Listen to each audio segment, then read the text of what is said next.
জেনে কিরদাওয়াতের জাগায় ইশারা আমি তাকে দেগি দুআয়ে মদিনা সাল্লাল্লাহু আলাইকা ইয়া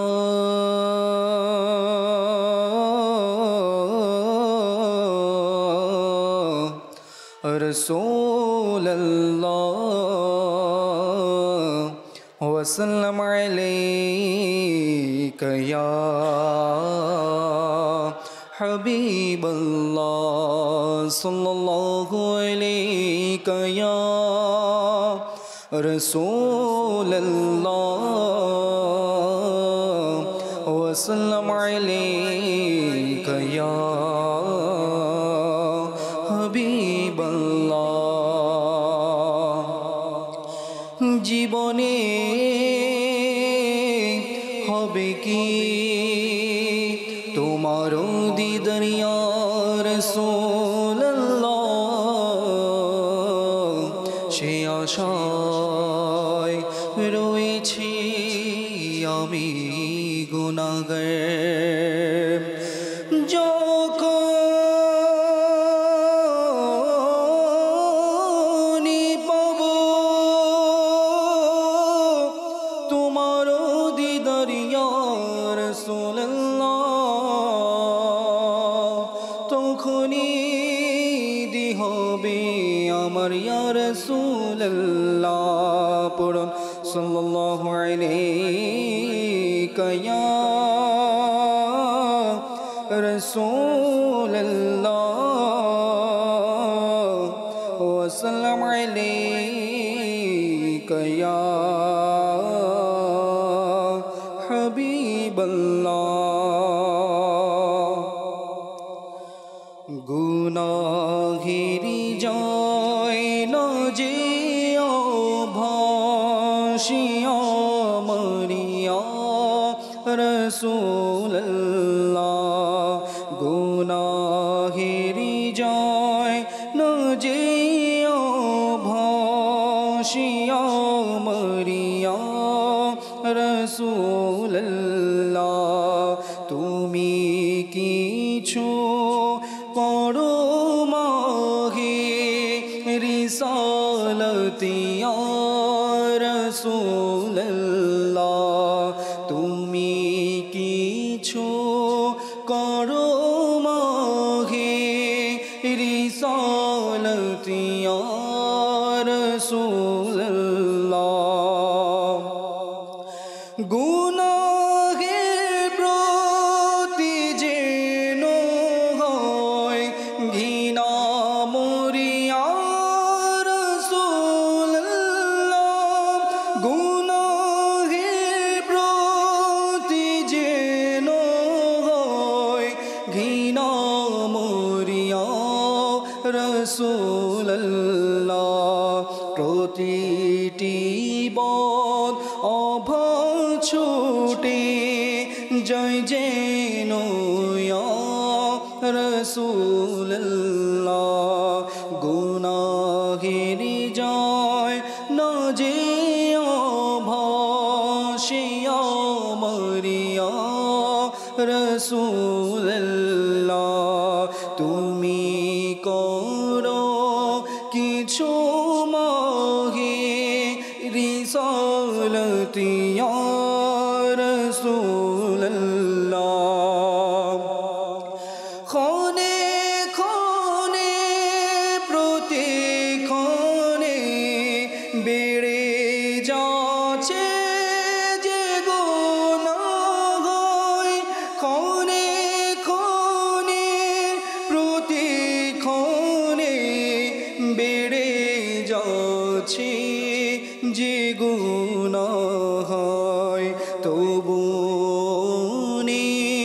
তাতে কোনো অনুতাপি ইয়া রাসূলুল্লাহ, গুনাহেরি জয় না যে ভাসিয়া মরিয়া লাল্লাহ, তুমি করো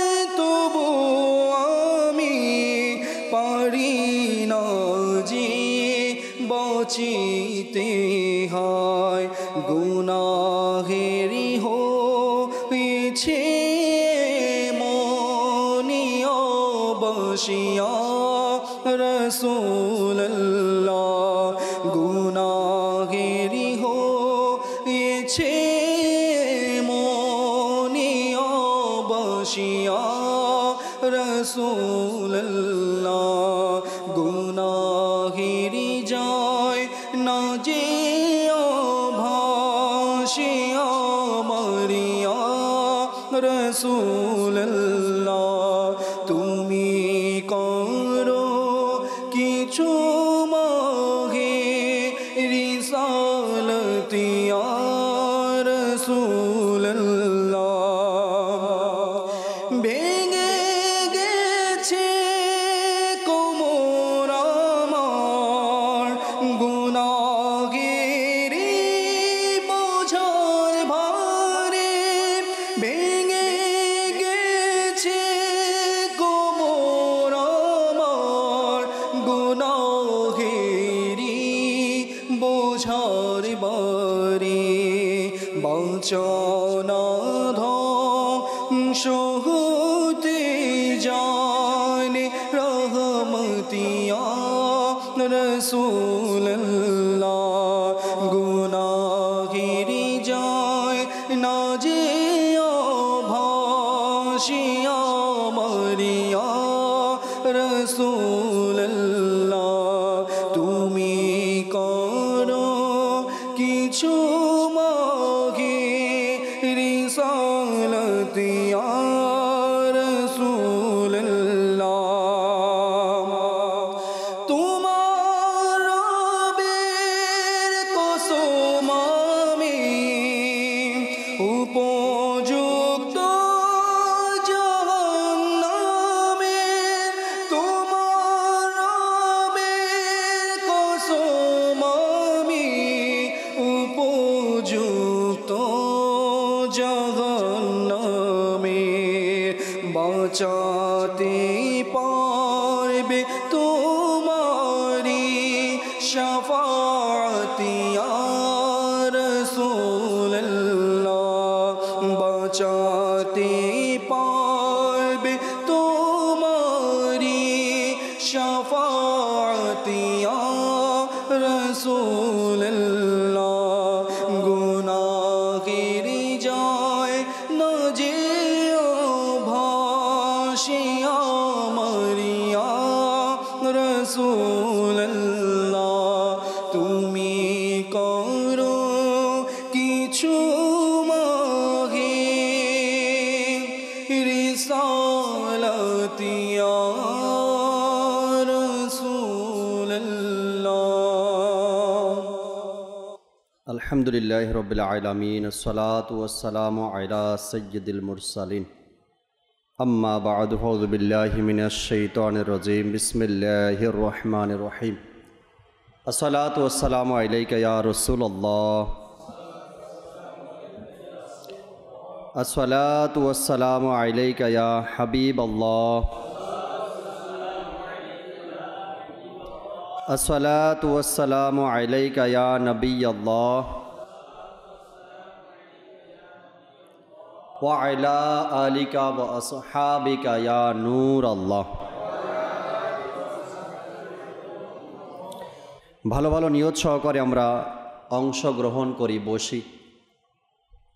শুরু থেকে শেষ পর্যন্ত ইজতিমায় অংশগ্রহণ করব এবং সওয়াবের নিয়তে ইলমে দ্বীন অর্জনের নিয়তে অংশগ্রহণ করব ইনশাআল্লাহ তাআলা। নবী রাহমাত শাফি উম্মাত সাল্লাল্লাহু তাআলা আলাইহি ওয়াসাল্লামের আলিশান ফরমান, নিশ্চয়ই আল্লাহ পাক আমার কবরে একজন ফেরেশতা নিযুক্ত করেছেন, যাকে সমস্ত সৃষ্টির কণ্ঠের স্বর শোনার ক্ষমতা দিয়েছেন। অতঃপর কিয়ামত পর্যন্ত যে ব্যক্তি আমার উপর দুরূদ শরীফ পাঠ করবে, সে আমাকে তার এবং তার পিতার নাম উপস্থাপন করে এবং বলে, অমুকের পুত্র অমুক আপনার প্রতি দুরূদ শরীফ প্রেরণ করেছেন। সাল্লু আলাল হাবিব সাল্লাল্লাহু তাআলা আলা মুহাম্মদ সাল্লাল্লাহু তাআলা আলাইহি ওয়াসাল্লাম। ইমাম মুহাম্মদ বিন মুহাম্মদ গাজালি রাহমাতুল্লাহি তাআলা আলাইহি লিখেন, যে ব্যক্তি পবিত্র রমজানের প্রথম রাতে 2 রাকাত নামাজ আদায় করবে, প্রতি রাকাতে সূরা ফাতিহার সাথে একবার সূরা ফাতাহ পাঠ করবে এবং সালাম ফিরানোর পর 10 বার সূরা কদর পড়বে, অতঃপর প্রিয় নবী রাসূল আরবি সাল্লাল্লাহু আলাইহি ওয়াসাল্লামের উপর 10 বার দুরূদ শরীফ পাঠ করবে, সে মৃত্যুর পূর্বে 2টি ফজিলত থেকে যে কোনো একটি পাবে। নাম্বার 1, হয়তোবা সে স্বপ্নে আল্লাহ পাকের দিদারের সৌভাগ্য লাভ করবে, না হয়তো সে কদরের রজনী লাভ করবে। কার জন্য? রমজানের প্রথম রাতে যে ব্যক্তি এই আমলটা করবে, 2 রাকাত নামাজ পড়বে, সূরা ফাতিহা একবার এবং সূরা ফাতিহার পরে সূরা ফাতাহ আদায় করবে, পাঠ করবে, এরপর সালাম ফিরিয়ে নিবে, সালাম ফিরানোর পর 10 বার সূরা কদর পড়বে, অতঃপর নবী আকরাম সাল্লাল্লাহু আলাইহি ওয়াসাল্লামের উপরে 10 বার দুরূদ শরীফ পাঠ করবে। আমরা নিয়ত করে নিই, মাদানী চ্যানেলের দর্শক শ্রোতা যারা আছি সাথে এবং উপস্থিত যারা আছি, আমরা ইনশাআল্লাহ তাবারক ওয়া তাআলা রমজানের প্রথম রাতে এই আমলটা করব এবং এর ফজিলতও আমরা অর্জন করব ইনশাআল্লাহ। আপনি জানেন কি পবিত্র রমজান কত মহিমান্বিত মাস? জি হ্যাঁ, সেই মাসের আগমন ঘটতে যাচ্ছে যাকে পবিত্র হাদিসে সমস্ত মাসের সরদার বলা হয়েছে। সেই বরকতময় মাস আসছে যার প্রথম রাত থেকেই আসমানের দরজাগুলো খুলে দেওয়া হবে, তারপর শেষ রাত পর্যন্ত বন্ধ হবে না। যে ব্যক্তি এই মাসে একটি সিজদা করবে তার জন্য 1500 নেকি লিপিবদ্ধ করা হয় এবং জান্নাতে লাল ইয়াকুতের ঘর নির্মাণ করা হয়। যে ব্যক্তি রমজান মাসের প্রথম রোজা রাখে তার পূর্ববর্তী সব গুনাহ ক্ষমা করে দেয়া হয়। সকাল থেকে সন্ধ্যা পর্যন্ত 70,000 ফেরেশতা তার জন্য ক্ষমা প্রার্থনা করতে থাকেন। সেই পবিত্র মাস আসছে যাতে নফলের সওয়াব ফরজ সমপরিমাণ এবং ফরজের সওয়াব 70 গুণ বৃদ্ধি করে দেওয়া হয়। রমজান মাসের প্রথম রাতে আল্লাহ পাক এই উম্মতের প্রতি কৃপার দৃষ্টি দেন এবং আল্লাহ পাক যার প্রতি কৃপার দৃষ্টি দেন তাকে কখনো শাস্তি দেবেন না। এই বরকতময় মাসে ক্ষমার পুরস্কার বন্টন করা হয়। প্রতিদিন ইফতারের সময় 10 লক্ষ গুনাহগারকে ক্ষমা করে দেওয়া হয় এবং যখন এই বরকতময় মাসে শুক্রবার ফ্রাইডে আসবে তখন তো ভাগ্য সুপ্রসন্ন হয়ে ওঠে। হাদিসে পাক অনুযায়ী রমজানুল মোবারকের বৃহস্পতিবার দিবাগত রাত এবং শুক্রবার দিনে অর্থাৎ বৃহস্পতিবার সূর্যাস্ত থেকে শুক্রবার সূর্যাস্ত পর্যন্ত প্রতি মুহূর্তে 10 লক্ষ মানুষকে ক্ষমা করা হয় এবং এ সমস্ত ক্ষমাপ্রাপ্ত তারাই যাদের উপর জাহান্নাম অজীব হয়ে গিয়েছিল। কত চমৎকার ফজিলতের কথা হাদিসে মোবারকার মধ্যে আমরা শ্রবণ করলাম। আল্লাহ তাবারক ওয়া তাআলা এ সকল ফজিলত আমাদের জন্য রয়েছে।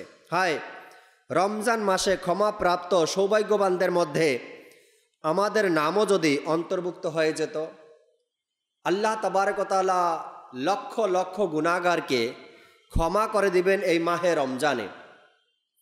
আমরাও চাই আমাদের নামটাও যেন সেই ক্ষমা প্রাপ্ত ব্যক্তিদের তালিকায় আমাদের নামটাও চলে আসে। আর এর জন্য আমল ইবাদত করতে হবে, অর্থাৎ মাহে রমজানের হক আদায় করতে হবে, পবিত্রতা আমাদের রক্ষা করতে হবে। প্রিয় ইসলামী ভাইরা, রমজান মাসের কি অপূর্ব মহিমা, আর এই বরকতময় মাসে রোজাদারদের কি অপরূপ মহিমা রয়েছে। হযরত আনাস ইবনে মালিক রাদিয়াল্লাহু তাআলা আনহু বর্ণনা করেন, রাসূল আকরাম সাল্লাল্লাহু তাআলা আলাইহি ওয়াসাল্লাম ইরশাদ করেন, আল্লাহ পাক যদি আসমান ও জমিনকে কথা বলার অনুমতি দেন তবে তারা রমজানের রোজাদারদের জান্নাতের সুসংবাদ শোনাতো। তারিখে মদিনা কিতাবের মধ্যে এসেছে, যদি আল্লাহ তাবারক ওয়া তাআলা আসমান ও জমিনকে কথা বলার অনুমতি দেন, তবে আসমান ও জমিন এই কথাই বলবে যে রোজাদারদের জন্য জান্নাতের সুসংবাদ রয়েছে। প্রিয় ইসলামী ভাইরা, আমাদের ভাগ্যের নক্ষত্র চমকে উঠুক, কিছুদিন পরে ইনশাআল্লাহ তাবারক ওয়া তাআলা পবিত্র রমজান মাসের চাঁদ দেখা যাবে। আল্লাহ পাক চাইলে এবছরও আমরা রমজান মাসের পবিত্র মুহূর্তগুলো দেখার, রমজান মাসের বরকতময় সময়ে শ্বাস নেওয়ার সৌভাগ্য লাভ করব। আল্লাহ পাক আমাদেরকে এই সৌভাগ্য দান করুন। আল্লাহ পাক আমাদেরকে এতটুকু অবকাশ দান করুন যে আমরা যেন কল্যাণ ও নিরাপত্তার সাথে আল্লাহর মাস, কোরআন অবতীর্ণ হওয়ার মাস, প্রিয় রমজান মাস পর্যন্ত পৌঁছাতে পারি এবং সফলতার সাথে অর্জন করতে পারি। যখন রমজান মাস আসবে তখন তাকে পরিপূর্ণ অভ্যর্থনা জানাবেন। মাগরিবের নামাজ মসজিদে জামাত সহকারে আদায় করুন। অতি উত্তম বেটার হলো আওয়াবিনের নফল নামাজও আদায় করুন। রমজান মাসের চাঁদ দেখার চেষ্টাও করুন। আর চাঁদ দেখে সম্ভব হলে সেই দোয়াটিও পাঠ করে নিন, যা প্রিয় নবী রসুল আরবি হুজুর সাল্লাল্লাহু আলাইহি সাল্লাম পাঠ করতেন। অসংখ্য বরকত নসিব হবে। আপনাদেরকে এর পাশাপাশি দাওয়াতও দেই। আমরা তারগিব শুনলাম, উৎসাহ শুনলাম, যদি সম্ভব হয় চাঁদ যেদিন দেখার সম্ভাবনা রয়েছে ওদিন মাগরিবের নামাজ জামাত সহকারে মসজিদে আদায় করা, এবং যদি আরও সম্ভব হয় আওয়াবিনের নামাজও মসজিদে আদায় করা। আল্লাহ তাআলার দয়ায় চাঁদ দেখার এক ইন্তেজাম করা, সবাই মিলে রমজানের চাঁদ দেখা। আর আল্লাহ তাআলার দয়ায় ফয়জানে মদিনায় দাওয়াত ইসলামীর মাদানী মার্কাজে আলহামদুলিল্লাহ রাব্বিল আলামিন রমজানের চাঁদ দেখার এক ব্যবস্থা রাখা হয়। যখন সবাই মিলে আমরা রমজানের চাঁদ দেখার আয়োজন করব, চাঁদ দেখব, যদিও বা আমি সেই দোয়া পারি না যে দোয়া আল্লাহ রসুল পাঠ করেছেন, যখন সবার সাথে মিলে মাদানী ইসলামী ভাই থাকবে, মোবাল্লিগে দাওয়াত ইসলামী থাকবে, তাদের সাথে মিলে যখন আমরা রমজানের চাঁদ দেখার সেই অংশগ্রহণ করব, তারা যখন দোয়া পাঠ করবে তাদের শুনে আমিও সেই দোয়া শুনলাম, এবং রসুল করিম সাল্লাল্লাহু আলাইহি সাল্লাম যে দোয়া পাঠ করতেন সেই দোয়া শুনে সেই বরকত আমাদেরও অর্জন হবে ইনশাআল্লাহ তাআলা। প্রিয় ইসলামী ভাইরা, এটা সবসময় মনে রাখবেন, পবিত্র রমজান মাস হলো আত্মশুদ্ধির মাস, নিজের বাহ্যিক অভ্যন্তরীণ পরিশুদ্ধ করার মাস। আল্লাহ পাক পবিত্র কোরআনে ইরশাদ করেছেন, কানজুল ঈমান থেকে অনুবাদ, হে ঈমানদারগণ, তোমাদের উপর রোজা ফরজ করা হয়েছে যেমন পূর্ববর্তীদের উপর রোজা ফরজ হয়েছিল, যাতে তোমরা পরহেজগারিতা অর্জন করতে পারো। আল্লাহ তাবারক ওয়া তাআলা এই সূরা বাকারার 183 নম্বর আয়াতে পাকের একটা অংশে লাআল্লাকুম তাত্তাকুন, অর্থাৎ যাতে তোমাদের পরহেজগারিতা অর্জিত হয়। আল্লাহ বিশেষভাবে আয়াতের অংশ একটা, যাতে তোমাদের পরহেজগারিতা অর্জিত হয়। কিভাবে? এই মাহে রমজানের মাধ্যমে। যখন গত 11 মাস আমাদের থেকে অতিবাহিত হয়ে গেল, আমরা ভালো মন্দ সংস্পর্শের কারণে, বন্ধু বান্ধবের সংস্পর্শের কারণে, এলাকার মানুষের সংস্পর্শের কারণে, বা ব্যবসা বাণিজ্য করতে গিয়ে মানুষের ধোকায় পড়ে, শয়তানের ধোকায় পড়ে, আমাদের ভিতরে যে আত্মশুদ্ধির একটা চিন্তা ভাবনা থাকার কথা ছিল সেটা ডিলেট হয়ে গেছে 11 মাসে। দিন যত যায় আমাদের অন্তর তত পাথর হয়, মাস যত যায় আমরা ইবাদত থেকে ততটা গাফিল হই। 11 মাস পরে যখন আবার মাহে রমজানের আগমন ঘটে, আল্লাহ তাবারক ওয়া তাআলা ইরশাদ করলেন, যাতে তোমাদের পরহেজগারিতা অর্জিত হয় এই মাহে রমজানের মাধ্যমে।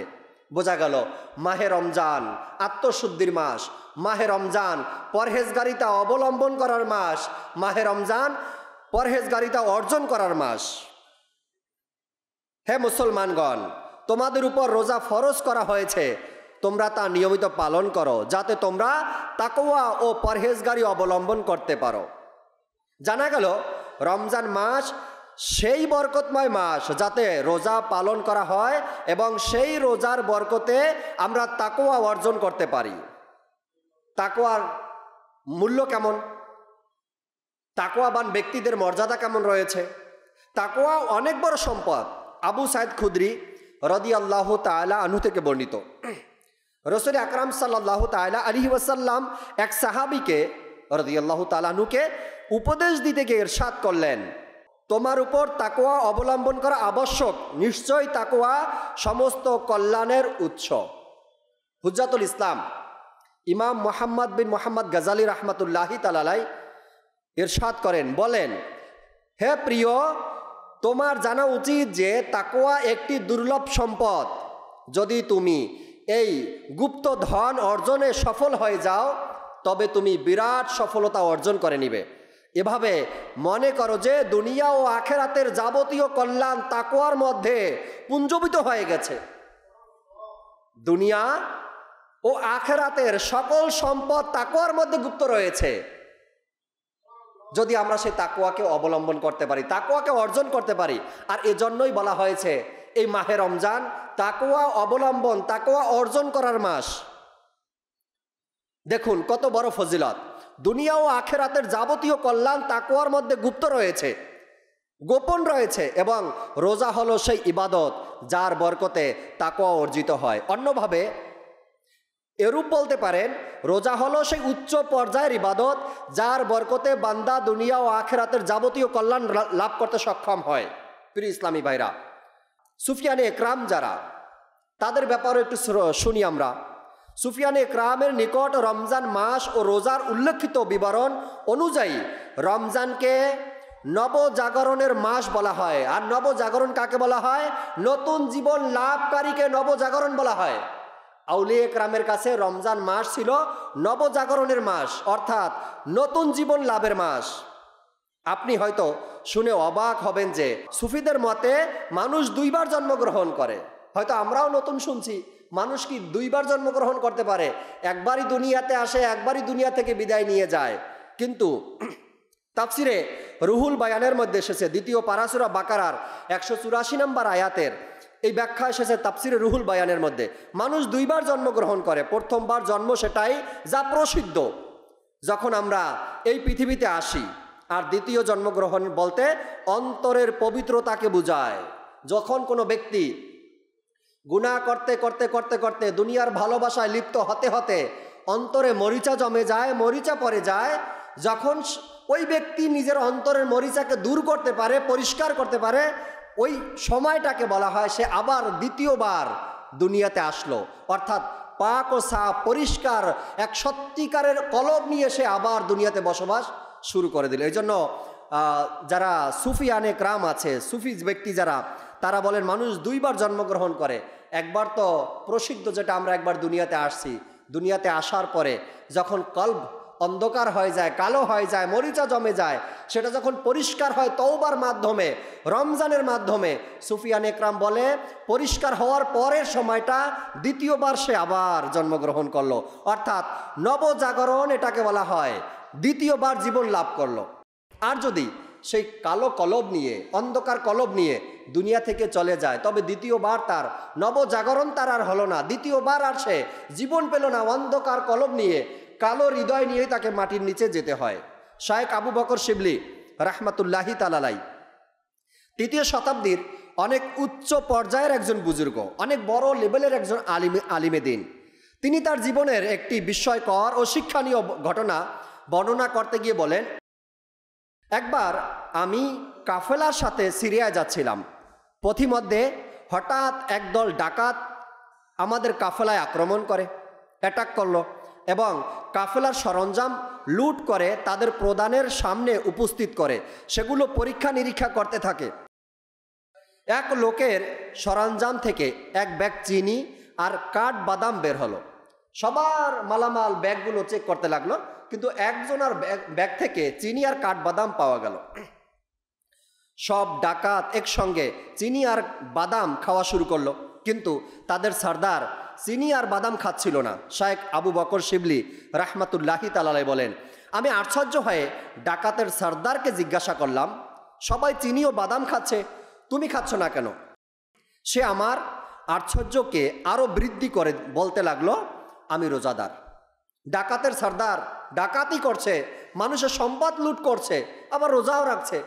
আবু বকর শিবলি রাহমাতুল্লাহি তাআলা আলাইহি বলেন, আমি আরও অবাক হয়ে গেলাম।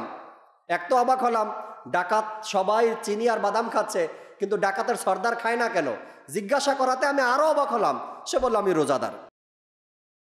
খুবই আশ্চর্যিত হয়ে একটি বিষয়, আমি এক মানুষের মধ্যে কেমন সীমাবদ্ধতা থাকে, মানুষের রক্ত ঘাম ঝরানো, জিনিসপত্র লুট করা হচ্ছে, গরিবের দীর্ঘ শ্বাস ও অভিশাপ নেওয়া হচ্ছে, এবং অন্যদিকে তাকওয়া ও পরহেজগারির বহির্প্রকাশও করে রোজাও পালন করা হচ্ছে। শায়েখ আবু বকর শিবলি রহমাতুল্লাহি তাআলা বলেন, আমি তাকে জিজ্ঞাসা করলাম, তুমি লুটপাটও করছো আর রোজাও রাখছো? আমার এ প্রশ্নে সর্দার বলল, আল্লাহ পাকের সাথে মীমাংসা, আল্লাহ পাকের সাথে সমঝোতা করার জন্য তো কোনো পথ খোলা রাখতে হবে।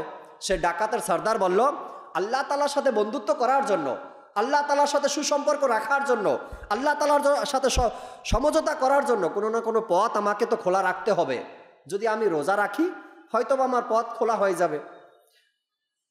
আবু বকর শিবলি রহমাতুল্লাহি তাআলা বলেন, এই বিষয়টি যেমন তেমন শেষ হলো, অর্থাৎ ডাকাত চলে গেল, মালামাল নিয়ে গেল, তারও ভাবনা চিন্তার মধ্যে সীমাবদ্ধ রয়ে গেল। কিছুদিন পর আমার মক্কাতুল মোকাররমায় উপস্থিত হওয়ার সৌভাগ্য অর্জন হলো। অর্থাৎ আবু বকর শিবলি রহমাতুল্লাহি তাআলা মক্কাতে গেলেন হজ বা উমরা করার জন্য।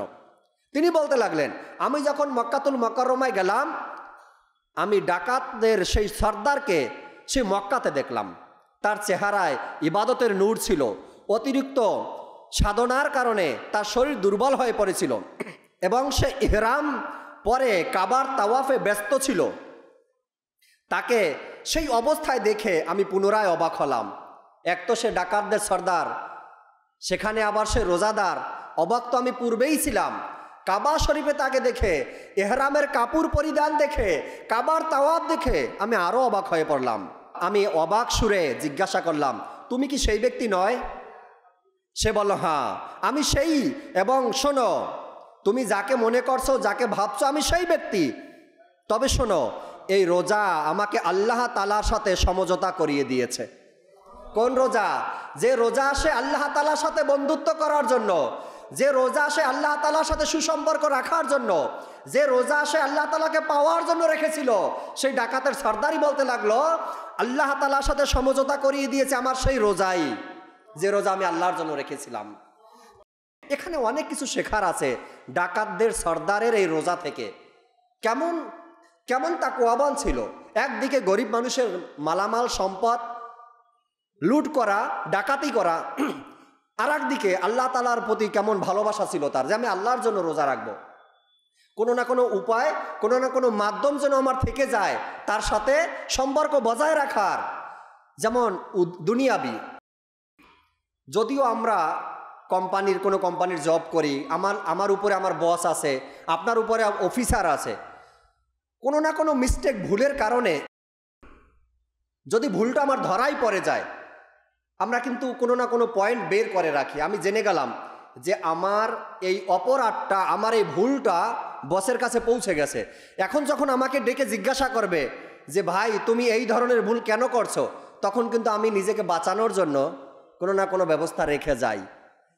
আমার আজকে আসতে আধা ঘন্টা লেট, এটা জেনে গেছে বস, অফিসার জেনে গেছে। এখন কেন আধা ঘন্টা লেট হলো, এটা থেকে বাঁচার জন্য আমি অনেক পন্থা কিন্তু অবলম্বন করি, 3-4টা ওয়ে আমি বের করি। প্রথমত, যদি আমাকে বস জিজ্ঞাসা করে আজকে 1 ঘন্টা লেট কেন, তো আমি বলবো গতকালকে অফিসের একটা কাজ আউটডোরে ছিল, আসার সময় এই কাজটা কমপ্লিট করে আসতে আমার 1 ঘন্টা লেট হয়েছে। একটা রাস্তা বের করলাম বসকে খুশি করার জন্য। দ্বিতীয়, এটা আমি অফিসে আসার সময় বৃষ্টি ছিল, এ কারণে আমার রাস্তা 1 ঘন্টা দেরি হয়েছে। তৃতীয় রাস্তা, আসার সময় রাস্তা অনেক জ্যাম ছিল, গাড়িতে 1 ঘন্টা পার হয়ে গেছে। অনেকগুলো রাস্তা খোলা রাখি, বস যদি ডাকে জিজ্ঞাসা করে 1 ঘন্টা দেরি কেন হলো, বসকে যেন সান্ত্বনা দিতে পারি। এটা দুনিয়াবি একটা চিন্তাভাবনা, ফিকির। কিন্তু ডাকাতের সর্দারের চিন্তাভাবনা কেমন ছিল? ডাকাতি তো করছি, মানুষের সম্পদ তো নষ্ট করছি, যদি রোজার মাধ্যমে আল্লাহ তাআলা আমার তওবাকে কবুল করে নেয়, যদি রোজার মাধ্যমে আল্লাহ তাআলা আমাকে মাফ করে দেয়, যদি রোজার মাধ্যমে আল্লাহ তাআলার বন্ধু হতে পারি, অসুবিধা কোথায়? মাধ্যম খুঁজলেন তিনি। প্রিয় ইসলামী ভাইরা, এ ছিল সে আবু বকর শিবলি রাহমাতুল্লাহি তাআলার সাথে ঘটে যাওয়া এক আশ্চর্য ঘটনা। যদি আমরাও আল্লাহ তাআলার জন্য সে রোজা পালন করতে পারি, তবে হয়তো বা ইনশাআল্লাহ তাবারক ওয়া তাআলা আমাদেরও এমন ক্ষমা ও মাগফিরাত হয়ে যাবে। একটু পূর্বেই বলছিলাম রমজান হলো নবজাগরণের মাস, অর্থাৎ নতুন জীবন পাওয়ার মাস। অচিরেই পবিত্র রমজান আসছে। আমাদের উচিত নিজেদের মধ্যে কিছু পরিবর্তন আনার চেষ্টা করা, নিজেকে, নিজের হৃদয়কে, নিজের আত্মাকে আবার নতুন করে শুধরানোর চেষ্টা করা। উদাহরণস্বরূপ, অতীতের জীবন গুনাহে অতিবাহিত করেছেন, এখন তওবা করে নিন। পূর্বে নামাজ আদায় করতেন না, এখন নামাজ পড়া শুরু করে দিন। পূর্বে রোজা রাখতেন না, এবছর সম্পূর্ণ রোজা রাখার চেষ্টা করুন। পূর্বে সিনেমা নাটক দেখার অভ্যাস ছিল, এখন তা ছেড়ে দিন। পূর্বে কুদৃষ্টি দিতেন, এখন তা থেকে বিরত থাকুন। পূর্বে গীবত, চুগলখড়ি ইত্যাদি গুনাহে লিপ্ত থাকতেন, এখন তা থেকে বিরত থাকুন। পূর্বে সুদের লেনদেন করতেন, এখন তা ছেড়ে দিন। মোট কথা, পূর্বের জীবন যেভাবে কাটছিল তা কেটে গিয়েছে। এখন পবিত্র রমজান আসছে। রমজান মাস নবজাগরণের মাস, নতুন জীবন গ্রহণের মাস। তাই পূর্বের মন্দ জীবন ছেড়ে এখন সুন্দর একটা জীবনের দিকে অগ্রসর হওয়ার চেষ্টা করুন। যেভাবে নতুন বছর আসার সাথে সাথে বিভিন্ন কোম্পানি তাদের পণ্যগুলোকে নতুন মডেলে নিয়ে আসে। এখন যেমন 2025 সাল শুরু হয়েছে, তো সেই সুবাদে অনেক মোটরসাইকেল কোম্পানিরা নিজের গাড়িগুলোকে নতুন মডেল দিচ্ছে। দেখবেন ভিতরে ইঞ্জিন পার্টস আগেরটাই আছে। 2025কে কেন্দ্র করে সে তার মোটরসাইকেলের উপরের যে ঢাকনাগুলো আছে, কভারগুলো আছে, এগুলোর কালারটা চেঞ্জ করে দিল, একটু মডেল নতুন ডিজাইন উপরে ঢেকে দিল। এরপর 2025-এ কিছু গাড়ি মার্কেটে ছাড়লো। এরপরে মোবাইল কোম্পানিকে দেখেন 2025কে কেন্দ্র করে অফার দিচ্ছে, একই দাম একই রেট, শুধু কভার চেঞ্জ করলো, কালার চেঞ্জ করলো, আরও কিছু করে এরপরে মার্কেটে ছেড়ে দিল। 2025কে কেন্দ্র করে 2025 উপলক্ষে নতুন একটা মোবাইল মার্কেটে আসলো। যদি কোনো কোম্পানি নতুন বছরকে কেন্দ্র করে নিজের পুরানো জিনিসটাকে ঘষা মাজা করে মার্কেটে নতুনভাবে ছাড়তে পারে, আমি আল্লাহ তাআলার বান্দা, হ্যাঁ পূর্বের মানুষ, আমিও আগেরই, আমার ইঞ্জিল তো পরিবর্তন হবে না, আমার ভিতরে যা আছে তা পরিবর্তন হবে না। আমাকে শুধুমাত্র রমজান মাস আসছে, আল্লাহওয়ালারা বলছেন রমজান মাস হলো নতুন করে জীবন পাওয়ার মাস। আপনি, আমি, আমরা যদি নতুন মাসকে কেন্দ্র করে, এই রমজান মাসকে কেন্দ্র করে আমার ভিতরে যে কলবটা আছে, হৃদয়টা আছে, অন্তরটা আছে, আত্মাটা আছে, সেটাকে যদি একটু মডিফাই করতে পারি, একটু পরিষ্কার করতে পারি, তওবা করতে পারি, নিজের নিয়তগুলোকে পরিবর্তন করতে পারি। তারা তো কভার চেঞ্জ করছে, তারা তো মডেল চেঞ্জ করছে, না আমার কভার চেঞ্জ হবে, না আমার মডেল চেঞ্জ হবে। আমার আত্মাটাকে পরিবর্তন করতে হবে, আমার নিয়তটাকে আত্মশুদ্ধি করতে হবে, যেন আমি মাহে রমজানে নিজেকে শুধরাতে পারি। আমি মাহে রমজানে নিজেকে একজন আত্মশুদ্ধি হিসাবে এই মাসটাকে যেন গড়ে তুলতে পারি, নিজেকে যেন পরিবর্তন করতে পারি। যদি চেষ্টা করে একজন মানুষ, তবে তার পক্ষে সম্ভব এগুলো। মাহে রমজানকে কেন্দ্র করে হাজার হাজার মুসলমানের পরিবর্তন। মাহে রমজানকে কেন্দ্র করে দেখবেন রমজানের 1 তারিখে আল্লাহ তাআলার দয়ায় পাঞ্জেগানা নামাজি যারা আছে, অর্থাৎ 5 ওয়াক্ত নামাজ যারা তাকবীরে উলার সাথে নামাজ আদায় করে, হয়তো রমজানের 1 তারিখে তাদের জন্য সামনের কাতারে জায়গা হবে না। আল্লাহ তাআলার দয়া, ফিরে আসছে মসজিদের দিকে, ফিরে আসছে নামাজের দিকে। আমিও চাইলে আমাকে পরিবর্তন করতে পারি। হযরত জাবির বিন আব্দুল্লাহ রাদিয়াল্লাহু তাআলা আনহু বলেন, তোমরা রোজার দিন ও সাধারণ দিনকে সমানভাবে অতিবাহিত করো না। রোজার দিন আর সাধারণ দিন, এই 2 দিনকে, রমজানের দিন আর সাধারণ দিন, এই 2 দিনকে তোমরা আলাদা একইভাবে অতিবাহিত করিও না। যেভাবে তোমরা নর্মাল দিনগুলোকে স্বাভাবিকভাবে অতিবাহিত করে দাও, রমজানকে এভাবে করিও না। অর্থাৎ যে কোনো পরিবর্তন আনতে হবে। রমজান আলাদা মাস, অন্য সব মাসের সর্দার। বিশেষ করে রমজানের জন্য জান্নাতকে সাজানো হয়। রমজানের প্রথম রাতে আরশের নিচ থেকে সতেজ বাতাস প্রবাহিত হয়। রমজান আসার সঙ্গে সঙ্গে জান্নাতের দরজা খুলে দেওয়া হয়, জাহান্নামের দরজা বন্ধ করে দেওয়া হয়, শয়তানকে বন্দী করা হয়। অর্থাৎ এই মাসে এত পরিবর্তন হয়, তাহলে আমার চরিত্র কেন পরিবর্তন হয় না? কেন হয় না আমার চরিত্রের পরিবর্তন? কেন আমার কথা বলার ধরন পরিবর্তন হয় না? কেন আমাদের রীতিনীতি পরিবর্তন হয় না? রমজান একটি নবজাগরণের মাস, নতুন জীবন লাভের মাস। তাই যখন রমজানের আগমন হয়, তখন আমাদের চরিত্র দ্বারা, আমাদের কথাবার্তা দ্বারা বুঝে আসা উচিত যে রমজান এসে গেছে। রমজান আসার পরে আমাদের কথাবার্তা, আখলাক, চরিত্র, লেনদেন দ্বারা যেন অপর ব্যক্তিরা বুঝতে পারে মনে হয় রমজান চলে আসছে। যেমনিভাবে ইফতারের মুহূর্ত যখন আসে, রোজাদারের স্বর, কণ্ঠের আওয়াজটা দুর্বল হয়ে যায়, তাই না? সবারই এটা ইফতারির সময় কণ্ঠের আওয়াজটা দুর্বল হয়ে যায়। যখন আপনি ইফতারির সময় আওয়াজ দিয়ে কথা বলবেন, সামনের ব্যক্তি হয়তো সন্দেহ করবে, এ কি রোজা রাখেনি? এত পাওয়ার পায় কোথায়? এত এনার্জি আসে কোথা থেকে? রোজা কি রাখে নাই সে? এই জন্য রমজান আসলে আমাদের আচার ব্যবহারে মানুষ যেন বুঝতে পারে, হ্যাঁ রমজান মাস চলে আসছে। মানুষের কথাবার্তার ধরন পরিবর্তন হয়ে গেছে। হযরত উবাদা ইবনে সামিত রাদিয়াল্লাহু তাআলা আনহু বর্ণনা করেন, একবার রমজান মাসের আগমন সন্নিকটে ছিল, অর্থাৎ যেভাবে এখন মাত্র 2 দিন বাকি আছে, খুবই সন্নিকটে ছিল। আল্লাহ পাকের শেষ নবী রসুলে আরবি সাল্লাল্লাহু আলাইহি ওয়াসাল্লাম ইরশাদ করলেন, তোমাদের কাছে রমজান মাস এসেছে, এটি বরকতপূর্ণ মাস। এই মাসে আল্লাহ পাকের রহমত তোমাদেরকে আচ্ছাদিত করে নেয়। এই বরকতময় মাসে গুনাহসমূহ মুছে দেওয়া হয়। এই পবিত্র মাসে দোয়া কবুল করা হয়। এই বরকতময় মাসে আল্লাহ পাক তোমাদের নেকি প্রতি প্রবণতা ও আগ্রহ দেখে ফেরেশতাদের সামনে তোমাদেরকে নিয়ে গর্ব করেন। অতএব এই পবিত্র মাসে নিজের পক্ষ থেকে নেকি কল্যাণ করে আল্লাহ পাককে দেখান। নিশ্চয়ই হতভাগা সেই ব্যক্তি যে এই মাসেও আল্লাহর রহমত থেকে বঞ্চিত থাকে। প্রিয় ইসলামী ভাইরা, 2টি হাদিস শরীফের ব্যাখ্যা অত্যন্ত গুরুত্বপূর্ণ। নাম্বার 1,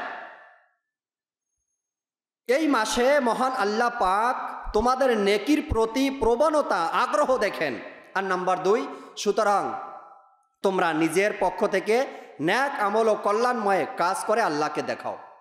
আল্লাহ তাবারক ওয়া তাআলা এই মাসে বান্দার নেকির প্রতি ধাবিত হওয়া দেখে, মসজিদমুখী হওয়া দেখে, রোজা পালন করা দেখে আল্লাহ ফেরেশতাদের সামনে বান্দাকে নিয়ে গর্ব করে।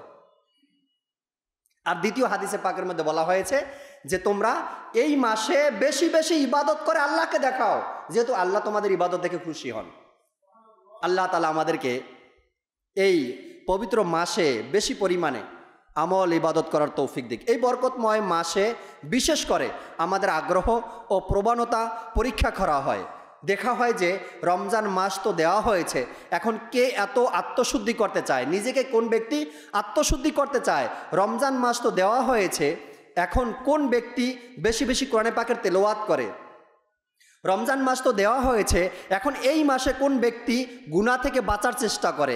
রমজান মাস তো দেওয়া হয়েছে, এখন এই মাসে কোন ব্যক্তি বেশি নেকি করতে চায়। মোট কথা আমাদের আগ্রহকে দেখানো হয়, দেখা হয়, তা পরীক্ষা করা হয়। তাই আমাদেরকে রমজান মাসে আগ্রহ দেখাতে হবে।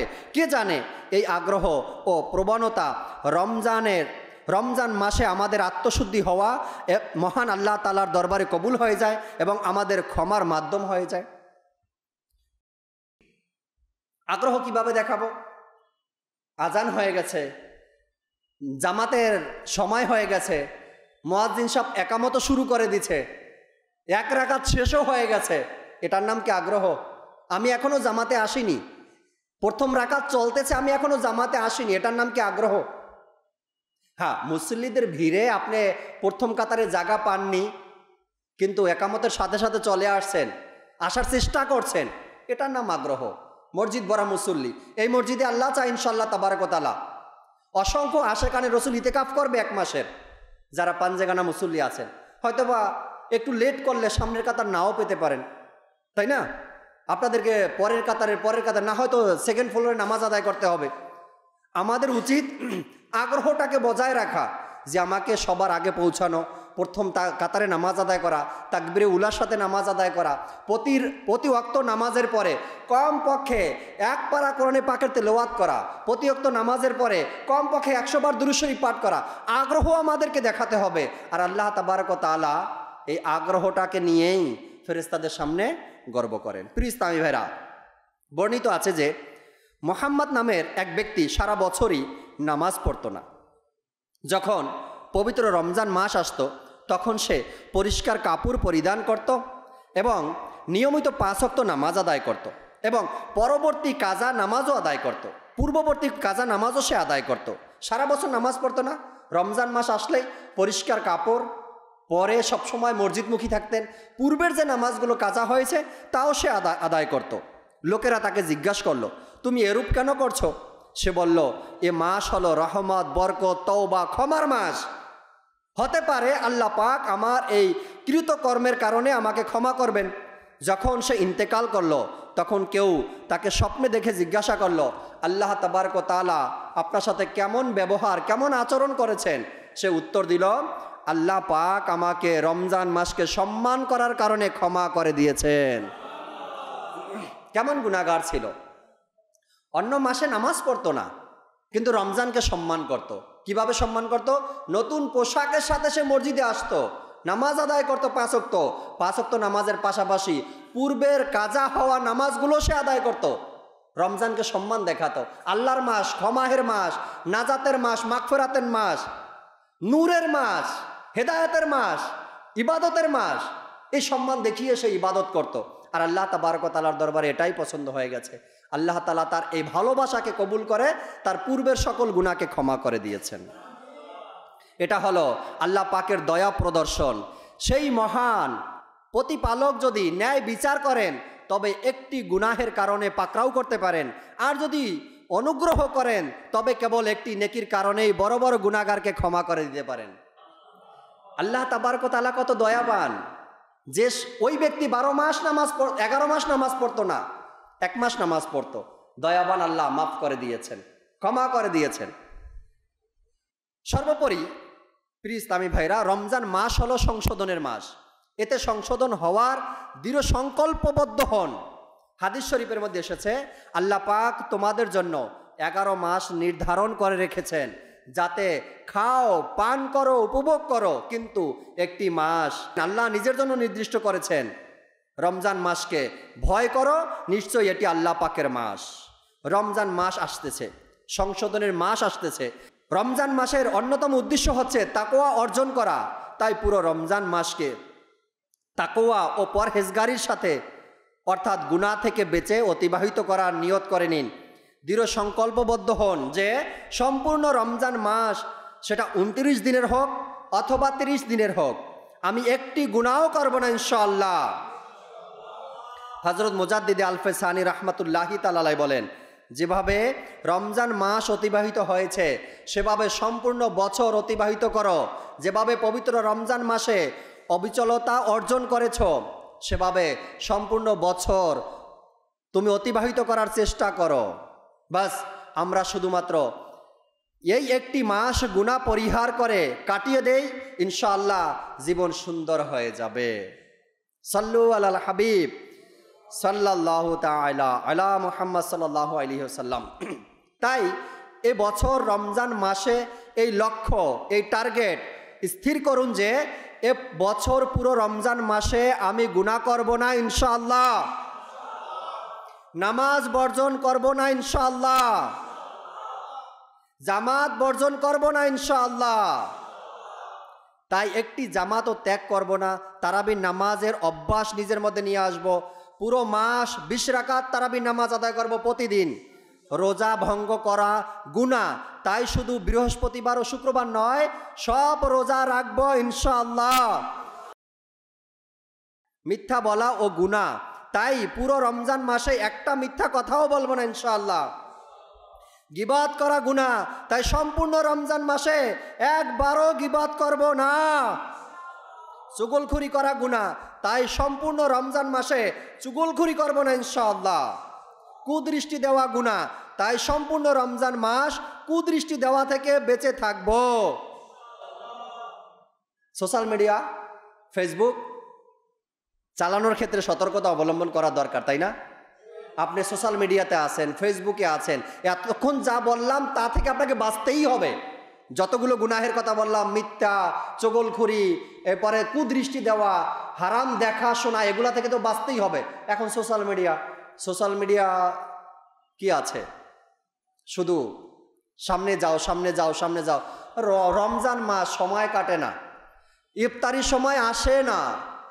আসর থেকে মাগরিব পর্যন্ত ফেসবুকে, জোহর থেকে আসর পর্যন্ত ফেসবুকে, সোশ্যাল মিডিয়াতে। ইনশাল্লাহ নিয়ত করি, আচ্ছা সোশ্যাল মিডিয়াতে হারাম হয় না, অর্থাৎ কুদৃষ্টি চলে যায় না সোশ্যাল মিডিয়াতে? বেহায়াপনা কি চোখের সামনে আসে না? আসে। যারা সোশ্যাল মিডিয়া ইউজ করেন আপনারা জানেন, যত চেষ্টা আপনি করেন, আপনি ভিতর থেকে চেষ্টা করতেছেন যে আমি সোশ্যাল মিডিয়াতে আসি, কুদৃষ্টি দিব না, কিন্তু সোশ্যাল মিডিয়া তো সেটা চেষ্টা করে না। আপনি যে একটার পর একটা চেক করতেছেন, দেখতেছেন, এর পরের ভিডিওটা, এর পরের পিকচারটা যে হারাম না, কুদৃষ্টি হবে না, কিভাবে বুঝবেন আপনি? এই জন্য রমজান মাসে ইনশাআল্লাহ তাবারক ওয়া তাআলা যতক্ষণ সম্ভব হয় সোশ্যাল মিডিয়া থেকে নিজেকে বিরত রাখবো। রাসূল আকরাম সাল্লাল্লাহু তাআলা আলাইহি ওয়াসাল্লাম ইরশাদ করেন, যে ব্যক্তি রমজান মাসে গুনাহের কাজ করে আল্লাহ পাক তার সারা বছরের আমল বিনষ্ট করে দেন। নাউজুবিল্লাহ। যে ব্যক্তি রমজান মাসে গুনাহের কাজ করে আল্লাহ তাবারক ওয়া তাআলা সারা বছরের আমলকে বিনষ্ট করে দেন। নিশ্চয়ই রমজান মাস আল্লাহ পাকের মাস, তাই এতে গুনাহ করা থেকে বিরত থাকা উচিত। একটি হাদিস শরীফের মধ্যে এসেছে, রমজানের অবমাননা থেকে বেঁচে থাকো, নিশ্চয়ই এতে নেকির গুরুত্ব যেমন বেড়ে যায় তেমনি গুনাহের শাস্তিও বেড়ে যায়। আল্লাহ আল্লাহ। এটা রমজান মাসে গুনাহ করা হলো, গুনাহ করা মানে হলো রমজানকে অবমাননা করা, রমজানকে অসম্মান করা, রমজানকে সম্মান না করা। আর রমজানে যেমনি করে আমরা ইবাদতের সওয়াবের কথা শুনলাম, আল্লাহ তাবারক ওয়া তাআলা নফল ইবাদতকে ফরজ বরাবর সওয়াব দিবেন, তাই না? কিন্তু রমজান মাসে গুনাহের শাস্তি, গুনাহের আযাব তেমনি, যেমনিভাবে নেকির তেমনিভাবে গুনাহেরও। এজন্য ভয় করা উচিত। প্রিয় ইসলামী ভাইরা, গুনাহ থেকে বিরত থাকা খুবই জরুরি এবং অনেক উত্তম কাজও বটে। আলেমগণ বলেন, নেকি করার চেয়ে গুনাহ থেকে বিরত থাকা বেশি জরুরি। নেকি করার চেয়ে গুনাহ থেকে বেঁচে থাকা বেশি জরুরি। কেন? আপনি নেকিও করবেন আবার গুনাহও করবেন, বরাবর না। গুনাহ করা ছেড়ে দেন, নেকি অল্প করলেও হয়ে যাবে ইনশাআল্লাহ। কোরআন ও হাদিসে গুনাহ থেকে বাঁচার অনেক ধর্মীয় ও পার্থিব উপকারিতার কথা বলা হয়েছে। যেমন, যে ব্যক্তি গুনাহ থেকে বেঁচে থাকে তাকে অন্তরের প্রশান্তি দান করা হয়। যে ব্যক্তি গুনাহ থেকে বেঁচে থাকে আল্লাহ পাক তাকে অদৃশ্য থেকে সাহায্য করেন। যে ব্যক্তি গুনাহ থেকে বেঁচে থাকে তার রিজিকে বরকত হয়। যে ব্যক্তি গুনাহ থেকে বেঁচে থাকে সে পেরেশানি থেকে বেঁচে থাকে। যে ব্যক্তি গুনাহ থেকে বেঁচে থাকে তাকে দুনিয়া ও আখিরাতের কল্যাণ দান করা হয়। যে ব্যক্তি গুনাহ থেকে বেঁচে থাকে তাকে প্রজ্ঞা ও জ্ঞান দান করা হয়। যে ব্যক্তি গুনাহ থেকে বেঁচে থাকে তাকে প্রতিটি ক্ষেত্রে সফলতা দেয়া হয়। যে ব্যক্তি গুনাহ থেকে বেঁচে থাকে তার মুখে প্রভাব দেওয়া হয়, তাসির দেওয়া হয়। যে ব্যক্তি গুনাহ থেকে বেঁচে থাকে তাকে সৃষ্টির সম্মান দান করা হয়। যে ব্যক্তি গুনাহ থেকে বেঁচে থাকে তার মৃত্যু ভালো হয়, অর্থাৎ যখন সে ইন্তেকাল করে ভালোভাবে ইন্তেকাল করে। যে ব্যক্তি গুনাহ থেকে বেঁচে থাকে তার জন্য বাতিনের দরজা খুলে দেওয়া হয়। যে ব্যক্তি গুনাহ থেকে বেঁচে থাকে তার দোয়া কবুল হয়। যে ব্যক্তি গুনাহ থেকে বেঁচে থাকে তার ইবাদতের স্বাদ অর্জন হয়। যে ব্যক্তি গুনাহ থেকে বেঁচে থাকে তাকে জাহান্নামের আগুন থেকে রক্ষা করা হয়। যে ব্যক্তি গুনাহ থেকে বেঁচে থাকে কিয়ামতের দিন তার ডান হাতে আমলনামা দেয়া হবে। যে ব্যক্তি গুনাহ থেকে বেঁচে থাকে কিয়ামতের দিন তার হিসাব নিকাশ অনেক সহজ করে দেয়া হবে। যে ব্যক্তি গুনাহ থেকে বেঁচে থাকে তাকে জান্নাতের আলিশান প্রসাদ সমূহ দেয়া হবে। যে ব্যক্তি গুনাহ থেকে বেঁচে থাকে তাকে কিয়ামতের দিন আরশের ছায়া দেয়া হবে। যে ব্যক্তি গুনাহ থেকে বেঁচে থাকে তাকে ঈমানের মিষ্টতা দান করা হয়। যে ব্যক্তি গুনাহ থেকে বেঁচে থাকে তার চেহারায় নেকির নূর দেয়া হয়। যে ব্যক্তি গুনাহ থেকে বেঁচে থাকে তার উপর রহমত বর্ষিত হয়। যে ব্যক্তি গুনাহ থেকে বেঁচে থাকে তাকে মহা প্রতিদান দেওয়া হয়। যে ব্যক্তি গুনাহ থেকে বেঁচে থাকে তার জন্য রয়েছে দুটি জান্নাতের সুসংবাদ। যে ব্যক্তি গুনাহ থেকে বেঁচে থাকে তাকে প্রিয় নবী রাসূল আরবি সাল্লাল্লাহু আলাইহি সাল্লাম নিজের বন্ধু বানিয়ে নেন। যে সবচেয়ে বড় বিষয় হলো যে ব্যক্তি গুনাহ থেকে বিরত থাকে তাকে আল্লাহ পাক নিজের সান্নিধ্যের স্বাদ, নিজের সন্তুষ্টি এবং চিরস্থায়ী ভালোবাসার দৌলত দান করেন। কারা নিয়ত করেনি আমরা ইনশাআল্লাহ তাআলা প্রত্যেকটা গুনাহ থেকে নিজেকে বাঁচাবো? কারা নিয়ত করেনি? সেকেন্ড, অর্থাৎ লাস্ট সেকেন্ড একটি কথা শুনেছিলাম যে গুনাহ থেকে বেঁচে থাকে আল্লাহ তাআলা তাকে দুটি জান্নাত দান করে। ফারুক আজম রাদিয়াল্লাহু তাআলা আনহুর এই ঘটনা হয়তো বা আমরা মোটামুটি সবাই শুনেছি বা জানি। এক যুবক গুনাহ করার সুযোগ পেয়েছে আর গুনাহ করেনি, কিন্তু ওই আয়াতের কথা মনে পড়ে গেছে, আল্লাহ তাআলার কোরআনে পাকের আয়াত, যে ইমানদারদের জন্য কি সেই সময় এখনো আসেনি, তারা গুনাহ থেকে বিরত থাকবে। এই আয়াত যখন তার স্মরণে আসলো, সে ভয়ে কাঁপতে কাঁপতে কাঁপতে কাঁপতে জমিনে পড়ে গেল, ইন্তেকাল হয়ে গেল। এরপর তার দাফন কাফনও হয়ে গেল। ফারুক আজম রাদিয়াল্লাহু তাআলা আনহুর কাছে যখন পয়গাম গেল যে আপনি যেই যুবকের প্রশংসা করেছেন সে মারা গেছে, ফারুক আজম বলেন আমাকে সেখানে নিয়ে যান, আমি তার কবর জিয়ারত করব।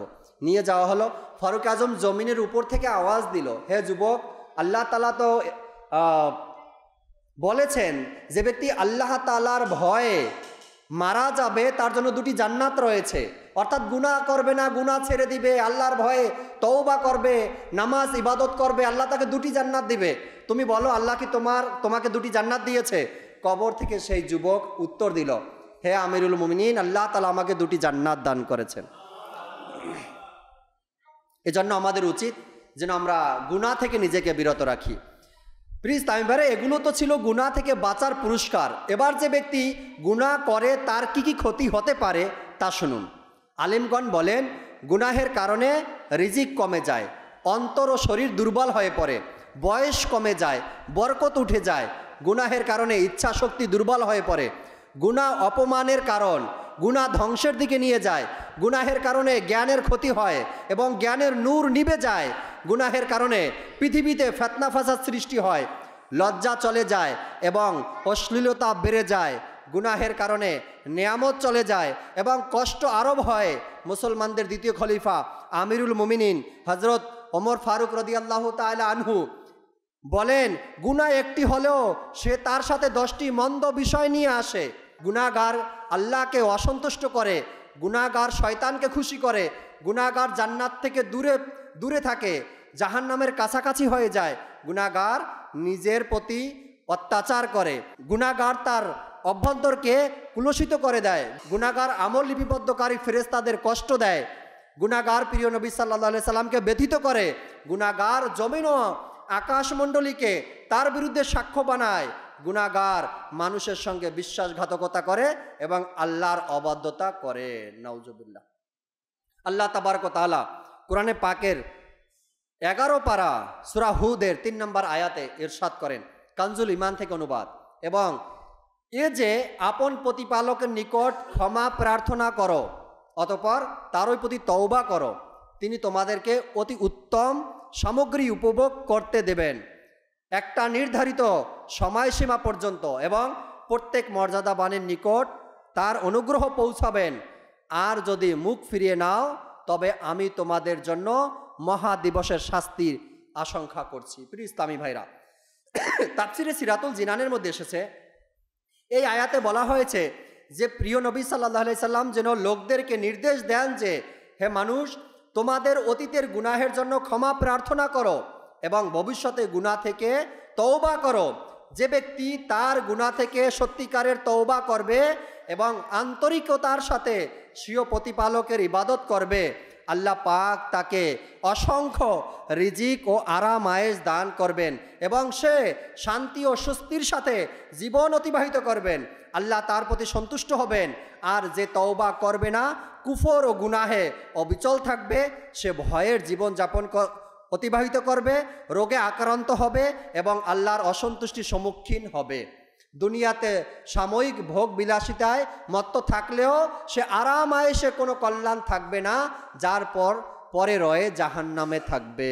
সাল্লু আলাল হাবিব সাল্লাল্লাহু তাআলা আলা মুহাম্মদ সাল্লাল্লাহু তাআলা আলাইহি ওয়াসাল্লাম। ইনশাআল্লাহ তাবারক ওয়া তাআলা সাপ্তাহিক যে দুরূদ শরীফ রয়েছে, এই দুরূদ শরীফগুলো আমরা শুনবো, এরপরে জিকির হবে। সল্লু আলাল হাবিব সাল্লাল্লাহু তাআলা আলা মুহাম্মদ সাল্লাল্লাহু তাআলা আলাইহি ওয়াসাল্লাম। প্রিয় ইসলামী ভাইরা, আসুন দাওয়াত ইসলামী সাপ্তাহিক ইজতেমার পঠিত দুরূদ শরীফ ও 2টি দোয়া আমরা সকলে একসাথে পাঠ করে নিই। হযরত সাইয়েদুনা আনাস রাদিয়াল্লাহু তাআলা আনহু থেকে বর্ণিত, নবী করিম রউফুর রহিম সাল্লাল্লাহু তাআলা আলাইহি ওয়াসাল্লাম ইরশাদ করেন, যেই ব্যক্তি এই দুরূদ শরীফ পাঠ করবে, যদি সে দাঁড়ানো থাকে তবে বসার পূর্বে, আর বসা থাকলে দাঁড়ানোর পূর্বে তার গুনাহ ক্ষমা করে দেওয়া হবে। আল্লাহুম্মা সাল্লি আলা সাইয়্যিদিনা ওয়া মাওলানা মুহাম্মাদিন ওয়া আলা আলিহি ওয়াসাল্লিম। যে ব্যক্তি এই দুরূদ শরীফ পাঠ করবে তার উপর রহমতের 70টি দরজা খুলে দেওয়া হবে। সাল্লাল্লাহু আলা মুহাম্মদ। হযরত আহমদ সাবি রহমতুল্লাহ তাআলা আলাইহি কতিপয় বুজুর্গদের থেকে বর্ণিত করেন, এই দুরূদ শরীফ একবার পাঠ করলে 6 লক্ষ বার দুরূদ শরীফ পাঠ করার সওয়াব অর্জন হয়। আল্লাহুম্মা সাল্লি আলা সাইয়্যিদিনা মুহাম্মাদিন আদাদা মা ফি ইলমিল্লাহি সালাতান দাইমাতান বিদাওয়ামি মুলকিল্লাহ।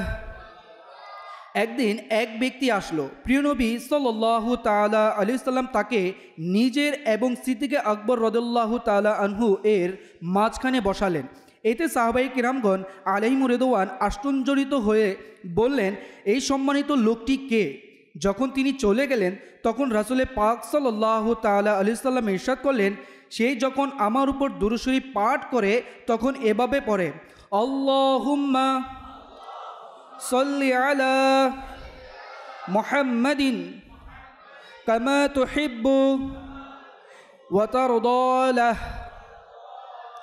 নবী করিম রউফুর রহিম সাল্লাল্লাহু তাআলা আলাইহি সাল্লাম ইরশাদ করলেন, যে ব্যক্তি এভাবে দুরূদ শরীফ পাঠ করবে তার জন্য আমার শাফাআত ওয়াজিব হয়ে যাবে।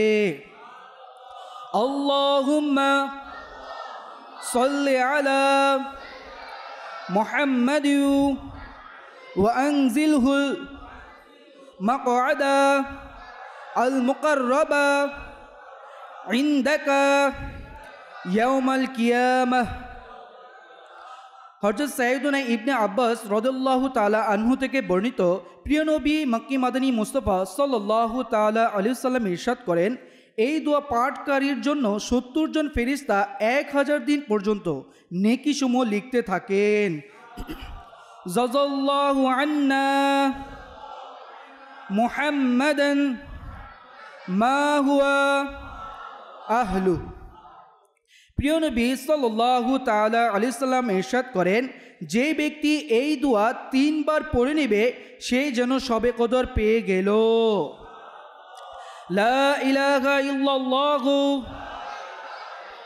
আল হালিমুল কারীম সুবহানাল্লাহি রব্বিস সামাওয়াতি আস-সাবঈ রব্বিল আরশিল আযীম।